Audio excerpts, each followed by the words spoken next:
and the line is, there's a crack in everything, that's how the light gets in. And I love that kind of thought, and we speak a lot about there's beauty in imperfection, and people, when there's something's imperfect, people lean in and go, oh shit, I can relate to this person or relate to this brand because they're not perfect.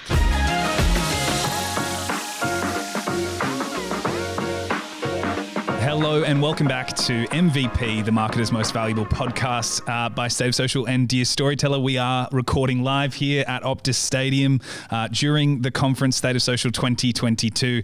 And for the next 20 minutes, I'm going to be deep diving into the most valuable perspectives of the one and only Mr. Adam Ferrier. Adam, welcome to the show. How you doing?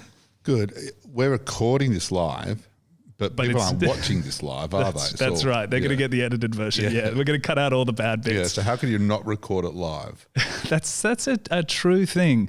I think that's something that we've all been guilty of saying in the digital era that isn't necessarily true.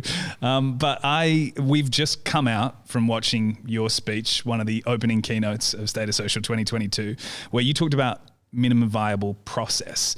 And you shared a couple of awesome examples of the work that your agency Thinkerbell has created, including some work with Menulog and NRMA. And I think one of the takeaways that people could get out of those pieces of creative is do less. In both instances, not necessarily a lot was happening in the actual creative itself. Yeah. And I wonder if that's maybe a tenet or a principle that you think more advertisers could get behind. Do less. Sometimes it's not as complicated as you think. Yeah. I love it. Thank you. I wish I'd said that. One of my pet peeves in advertising is the over-editing of everything, which I think is a function of lots of people having to justify their jobs. So then lots of scenes happen when you're just shooting stuff. And then all those scenes need to cram their way into 15 seconds or whatever it is, and then it all looks like noise. And so that whole sense of restraint of process, i.e. don't over-process things, could manifest itself in the creative output as well. I reckon it's a really an astute observation. Thanks, mate. I appreciate it. I also love that your perspective that if brands were truly customer-centric, they would just leave customers alone. Well, that's exactly, that wasn't me who said that. That was Malcolm Gladwell who told me that over dinner once. So that is a name drop, I know, and it's hideous. But when somebody asked him, what do you think people really want from brands? He said, I think they just want to be left alone. So if you did really have the consumer at the heart of your business making decisions, you may not exist at all. And if you did exist, you would exist on their terms, which means you wouldn't be in their face all the time. And being in their face all the time is really what mental availability is about. So listening to the customer can sometimes be the complete opposite of how brands actually grow. Yeah, and being the opposite, can you tell us a little bit more about mental and physical availability and how you reconcile the fact that you're doing something that customers inherently don't want? Yeah, sure. So How Brands Grow, Ehrenberg Bass Institute, popularised by Byron Sharp, talks about boiling marketing down to mental and physical availability, which basically means have continuing salience in the consumer's mind and be omnipresent, be around them when you want to buy the thing or interact with it. So that's how brands grow. That's what you need to do. If you listen to the consumer, there's no consumer who's going to say, I want the brand in my face all the time, and I want the brand around me constantly just in case I want to buy it. So nobody gives a shit about your brand. Yeah. They kind of care about the category. And when the category point is triggered, your brand is in a race to be in the head and physically available. So that's what marketing's about. That's not what customers necessarily want. Another one of my favorite perspectives of yours is the idea that BX before EX before CX. So brand experience before employee experience before customer experience. One of the things that I think gets left out of that conversation the most when it comes to talking about this is the idea of employer experience. Totally. And why that's so important to the expression of your brand. Yeah, I asked, so one of the people I really respect and admire is Mark Ritson, and I had a conversation with him recently around if you do really good marketing, what's not marketing? And really, if you do really good marketing, then it's everything. It's business strategy, because every single touch point should be building or reinforcing a brand or a brand message. And so I totally agree with you. One of the reasons why we kind of boiled that phrase down, BX before EX before CX, is to try to make our clients aware of the importance of getting a central brand idea that can resonate internally with everybody first, and then put it out into the world and resonate with customers. And that means everything that everybody's doing all the time, internally and externally, is building the same brand message. Yeah, you're living that central organising thought, I think is the way that you put it. Yeah, that's right. And then if you're an employee of that brand and you're out for dinner on a Saturday night talking about that brand in the same way as somebody then sees it on the telly or experiences it online or whatever, then there's just a cumulative multiplier effect of all the messages that people see. Sort of that idea of scaling the unscalable. It's like, yes, that one person isn't speaking to a mass market, but they're having a very meaningful connection with one person. That's right. And then if you got, in Australia, if you got 5,000, 10,000, 50,000, 100,000 employees, that's a lot of people who could be on brand, communicating the brand in quite an authentic way to their 10, 20, 50, 200, 500,000 people in their universe. Is there any of your clients or anybody that you can think of that really nails employee experience, and a specific example of something that they do? It's an ongoing process, right? So your question is, do they absolutely nail it? There's always room to move, and I think that EX experience is where there's still a lot of upside for marketers to go to. But I think that the two companies that come to mind who I work with who focus on it a lot are a Repco client who are right into kind of unleashing the passion of motorsports and rev heads and so forth. And so they've done a lot recently to ensure that their whole network and their distribution centres and so forth are engaged with the brand. And we have a saying which is bringing the Bathurst, which comes to life with the employees and in the kind of the physical store environments, and it's also communicated externally. And IAG is now, who is the holding company of NRMA Insurance, is now at the stage where they don't really do anything externally without engaging their internal employees on that proposition first. There's another thing that you talked about that I think that you actually demonstrated perfectly in the presentation, but you've also mentioned in your book before, is that the idea that weakness is a more valuable tool for brand positioning than strengths. And I just love the way that in the menu log campaign, you actually didn't try to sort of stray away from the fact that you'd made a mistake or that menu log had made a mistake with the Katy Perry ad, but you leant into it and you used that friction to create a really memorable, stunning piece of content that was interacting and interfacing with the cultural landscape. Can you tell us a little bit more about the idea of weakness as a brand positioning tool? Yeah, and I forgot to mention, when I walked in, you could get to choose the song you walk in on, and I walked in on Leonard Cohen's "Alleluia," is it? And the line is, "There's a crack in everything. That's how the light gets in." And I love that kind of thought, and we speak a lot about there's beauty in imperfection, and people, when there's something's imperfect, people lean in and go, "Oh shit, I can relate to this person or relate to this brand because they're not perfect." And so everybody knows that, right? We also have a thing called a negativity bias, where we pay more attention to negative stimuli than positive stimuli. Everyone knows that everywhere except for marketers.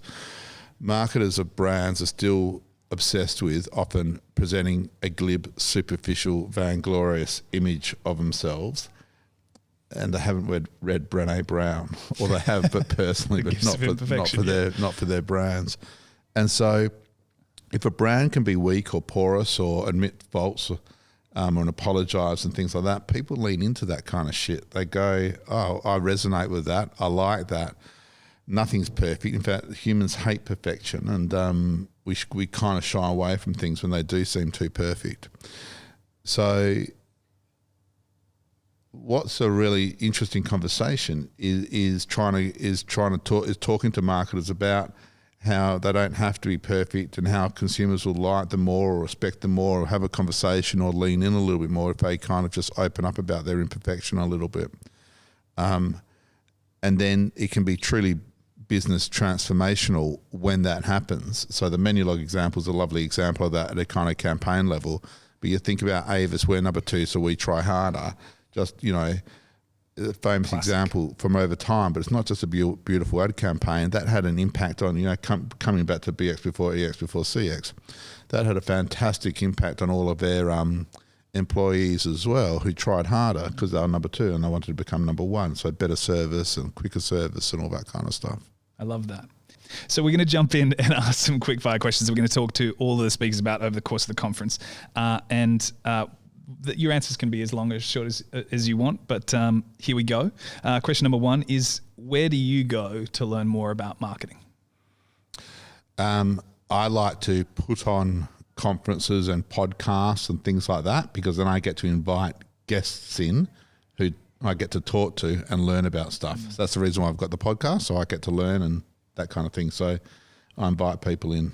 Love that. Let's change tact a little bit and ask, what's a small brand that you love and why? Well, I love Thinkerbell. That's the first one that comes to mind. Geez, it's really weird, isn't it? Now Weetbix is stuck in my head and I can't get rid of Weetbix, which isn't a small brand, but it plays a small role in our lives, but that's really interesting. And now I've got right over here Allbirds, which is like a really cool brand that's kind of had its up and its down really quickly.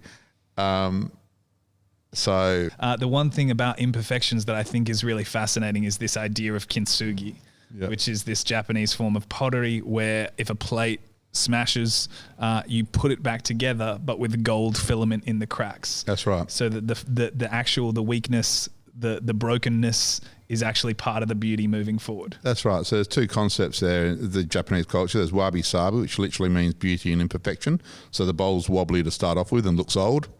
And then there's kintsugi. So if the bowl breaks, they fix it up with gold leaf because there's character in the actual floor.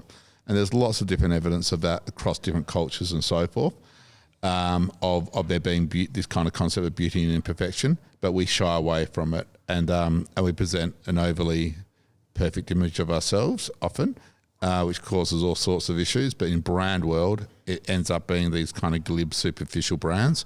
As a macro trend, we can see brands used to play a more aspirational role in our lives. Buy this brand so you could be this person. The macro narrative at the moment is be happy with who you are. So we're seeing brands kind of trying to be more authentic and less aspirational, so that we think they're going to try to show their human side a little bit more. And it makes me want to get your hair and just mess it up a little bit. Yeah, we can do. There we go. Do that for the rest of the show. Let's finish off with a few more of these quick fire questions. If you could spend 4 hours with any marketer or business person in the world, who would you choose and why? Elon Musk, I think. What would you say to Elon? I just think he's playing a different game to everyone else. He's kind of the Bradman of business, and I think he's doing more to save the world, expand thought.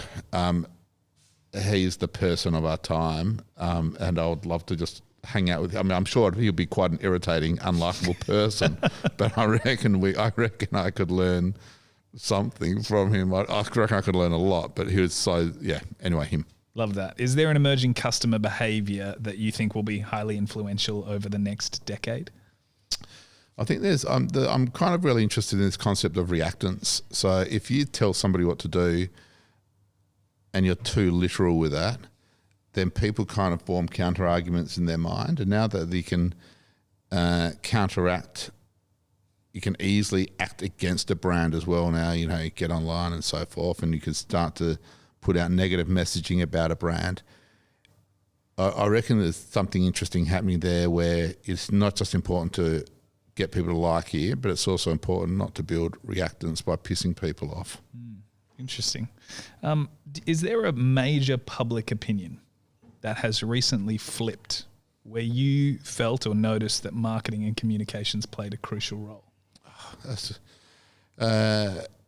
Yes, I think both Black Lives Matter and Me Too were both marketing driven, in terms of they got the nomenclature right, they got easy taglines, they got the language right that allowed mass participation, and then because they were easy concepts to endorse, because they were around equality, everybody jumped on board because there was no real downside to it. Do you know what I mean? Because they were populist movements, and you'd be crazy to say, no, we don't want equality. So therefore, the cause was strong. So really good, clear, simple brand codes, strong populist message behind it, and then everybody gets on board, creates critical mass, and bang, interesting things start to happen. Love that. Awesome.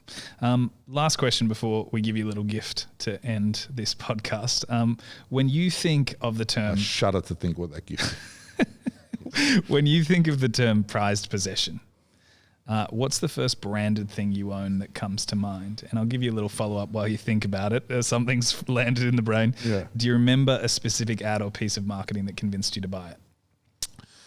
I remember Channel 9, Still the One, growing up in Perth with that tagline a lot. I remember being at a concert when 96 FM gave me a hat and a Move drink, and that had a big impression on my mind. My most favourite branded possession, I think our Volvo car gives our little family infinite amount of joy because all the extras are included in the base model. So it's all leather seats and pop-up thing for the kids, booster seats for the kids, and it's all got wireless, so it connects with your phone and all this kind. I haven't owned a car. I haven't really owned a car before, so that's fucking amazing what a car can do these days. So I think that before you say branded possession, I was going to say my kids, but they're not. they're not. They're obviously not branded. I don't know. The Ferrier is a strong brand. Oh, thanks. We have a little gift for you here at Dear Storyteller. We're all about branded entertainment, but we're also about playfulness. And you're pretty playful as well, I think. You actually created a board game. We created a game too. Oh, great. And so we wanted to give it to you. It's called The Concept, and it's a way of creating show-stopping pieces of branded entertainment based on the cards in these 2 packs. Unreal. So I wanted to give that to you and ask you to do me a favour, which is at some point pull those cards out, have a go and play the game. I'd love to, mate. That is absolutely fantastic, and good on you for doing it. That's really cool. Appreciate it. It's been wonderful to have you on the show. Thank you, man. Great. Thanks. You've been joining us for MVP, the marketer's most valuable perspective here at State of Social 2022. Thanks for joining us. Give us a rating and review on iTunes, Spotify, or wherever you get your podcasts, and we'll see you on the next episode.